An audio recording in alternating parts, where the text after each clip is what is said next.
Audio Jungle.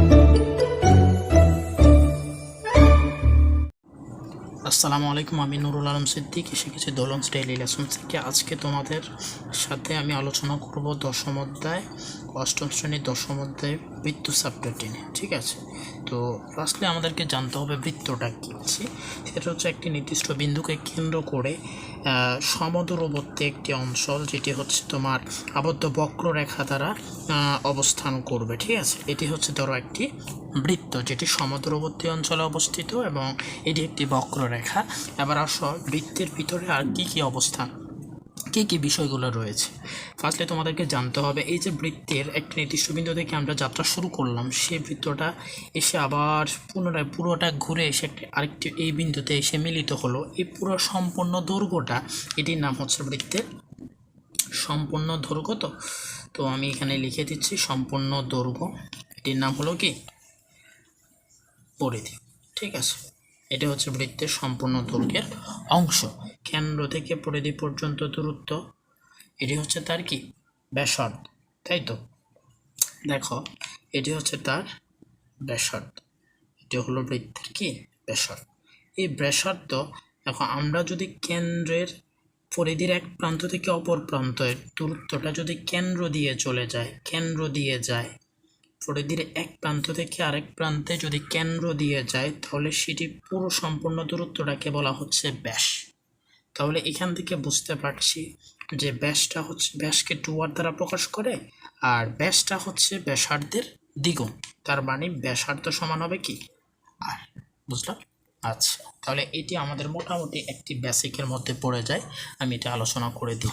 আমাদের উপপাদ্য একের মধ্যে যে সাধারণ নির্বাচন, এটা কিন্তু আমরা অনেক সময় নির্বাচন লিখে ফেলে, এটা হবে নির্বাচন। ঠিক আছে, তো আমাদের সাধারণ নির্বাচনে কি রয়েছে, একটি বৃত্তের কেন্দ্র ও ব্যাস ভিন্ন, কোনো জ্যা, মানে কেন্দ্র ও ব্যাস ছাড়া এর ভিতরে যে জ্যাগুলো হবে, এগুলো কিন্তু কেন্দ্র আর ব্যাসের মধ্য দিয়ে যাবে না। তো এরকম একটি জ্যা, এই যে আমি অঙ্কন করেছি অলরেডি, এটা হচ্ছে তোমার এ বি জ্যা। ঠিক আছে, এটির মধ্যবিন্দু মানে এটাকে সমান দুই ভাগে বিভক্ত করলে যেখানে বিন্দুটি পাওয়া যায়, এটা হচ্ছে তার মধ্যবিন্দু। ঠিক আছে, সমান দুই ভাগ, মানে এখানে যদি মধ্যবিন্দুর নাম আমরা দিলাম হচ্ছে এম। ঠিক আছে, এই যে এম বিন্দুটি এ বি অংশটিকে দুইটি সমান অংশে বিভক্ত করে, তো এটা হচ্ছে মধ্যবিন্দু।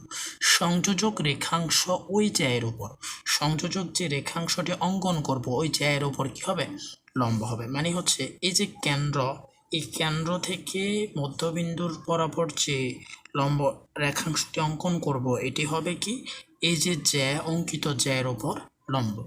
আচ্ছা ঠিক আছে, দেখো এখন আমরা বৃত্তটির কেন্দ্র নাম দিলাম হচ্ছে ও থেকে আমরা এম যোগ করে, রেখাংশটি যোগ করে এ বি এর উপর একটি কি আঁকলাম, লম্ব। এটি আমাদেরকে প্রমাণ করতে হবে। এখন আসো, আমরা যেহেতু প্রমাণ করতে হবে, তো প্রমাণের সুবিধার জন্য কিছু অঙ্কনিক কাজ করতে হয়, যেটা আমরা প্রমাণের সুবিধার জন্য নিয়ে থাকি। তো আমি নিচ্ছি যে ও আর এ, আর ও আর হচ্ছে বি। দেখো ও এ আর ও ভিটা আমরা যদি যোগ করি, এটা কিন্তু আমরা যোগ করলেই বুঝতে পারবো যে এটি আসলে সমান, তাদের দূরত্বটা সমান। কেন, দেখো কেন্দ্র থেকে পরিধি পর্যন্ত শুধু দূরত্বটা হচ্ছে সমদূরবর্তী, সেটা তুমি যে কোনো বিন্দু দিয়ে নাও, তাদের দূরত্বটা ব্যাসার্ধ যেহেতু হবে, তো একবৃত্তের ব্যাসার্ধ হওয়ার কারণে ও এ আর ও বিটা সমান হবে। আচ্ছা, এবার ধরে নিলাম কি বিশেষ নির্বাচনটা আমি সংক্ষেপে লিখে দিচ্ছি, যেটা হচ্ছে এ বি জে এবং এম হচ্ছে তার মধ্যবিন্দু,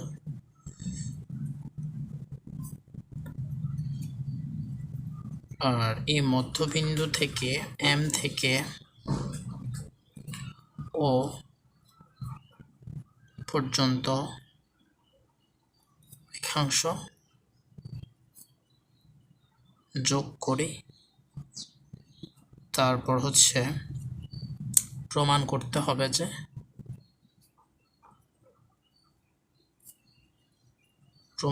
হবে যে ও এম লম্ব এ বি। ঠিক আছে, এটা হচ্ছে প্রমাণ। আর অঙ্কনটা আমরা কি করেছিলাম, যে ও এ আর ও বিটাকে যোগ করে নিয়েছিলাম, ও এ এবং ও বি। OA এবং OB যেহেতু একই বৃত্তের ব্যাসার্ধ, সেটা যোগ করে আমরা দেখতে পাচ্ছি দুটি ত্রিভুজ হয়েছে। তো আমরা এই দুটি ত্রিভুজ থেকে কাজ করাটা শুরু করি। ফার্স্টলি হচ্ছে আমাদের OAM ত্রিভুজ ও OAB ত্রিভুজ। একটি হচ্ছে OAM ত্রিভুজ, আরেকটা হচ্ছে OBM ত্রিভুজ। এটির মধ্যে কি হয় দেখো, OAM ত্রিভুজ এবং OBM ত্রিভুজের মধ্যে একটি কমন বাহু দেখতে পাচ্ছি, এটি হচ্ছে OM বাহু। এর মধ্যে তাহলে আমি লিখে দিচ্ছি OM একটি সাধারণ বাহু। দেখতে পাচ্ছ তো, এই OM বাহুটা কিন্তু দুইটা ত্রিভুজকে দুইটা অংশে বিভক্ত করেছে। এখন OM ফার্স্টলি দেখি, যেহেতু এই জ্যাটির মধ্যবিন্দু কি M, এই জ্যাটির মধ্যবিন্দু যদি M হয়, তাহলে এই যে M জ্যাটি কি করেছে, AM এবং BM দুইটি সমান বাহু বিভক্ত করেছে, সমান বাহুতে বিভক্ত করেছে। তো আসো তাহলে এই M বিন্দুটি দুইটি এই জ্যাটিকে দুই ভাগে বিভক্ত করেছে, তাহলে এটি দূরত্ব একটি হচ্ছে AM সমান কি হবে BM। কেন? কারণ সাইড নোট লিখলে ভালো, কারণ যে এর মধ্যবিন্দু কি মধ্যবিন্দু M।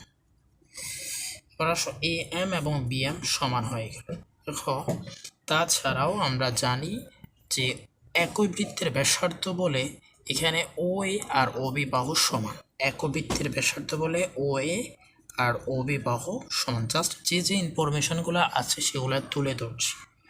এখন দুইটি বাহু সমান হয়ে গেল, একটি হচ্ছে কি AM বাহু সমান BM বাহু, আবার হচ্ছে OA বাহু সমান OB বাহু।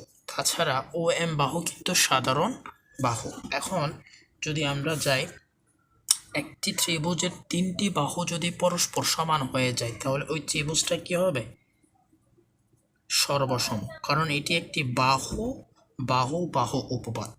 তিনটা বাহু সমান, তাহলে OAM ত্রিভুজ সর্বসম হবে কি OBM ত্রিভুজ। তাহলে এ থেকে আমরা পাচ্ছি ত্রিভুজ দুইটি সর্বসম হয়ে যায়, তাহলে কি হবে, তাহলে তার কোণগুলো পরস্পর কি হবে সমান হয়ে যাবে। সুতরাং আমাদের যে OMA কোণ সমান OMB কোণ, দেখো দুইটা কোণে কিন্তু কি আছে 90 ডিগ্রি করে আছে।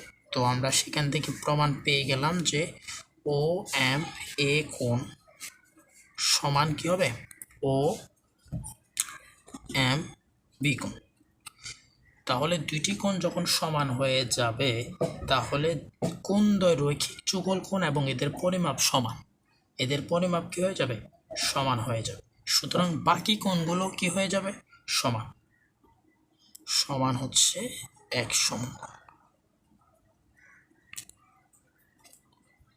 এবার আসো, তাহলে যদি একটি ত্রিভুজের বাহু এবং কোণ সমান হয়ে গেল, তাহলে এই যে OM বাহুটা, এই বাহুটা হবে কি AM বাহুকে দুইটি সমান অংশে বিভক্ত করেছে। আর যেহেতু তাদের পারস্পরিক বিপরীত কোণগুলো সমান, তাহলে তার উপর কি আছে OM বাহুটি AB এর উপর লম্ব হিসাবে গঠিত হয়েছে। তো এটি হচ্ছে প্রমাণ, কোনো ভেজালের কিছুই নেই, শুধু যা যা ইনফরমেশন ছিল আমরা এগুলোকে তুলে ধরলাম আর তার সত্যতা প্রমাণ করলাম। আশা করি তোমরা বুঝতে পেরেছ। পরবর্তী উপপাদ্য পাওয়ার জন্য ভিডিওটি সাবস্ক্রাইব করে রাখবে।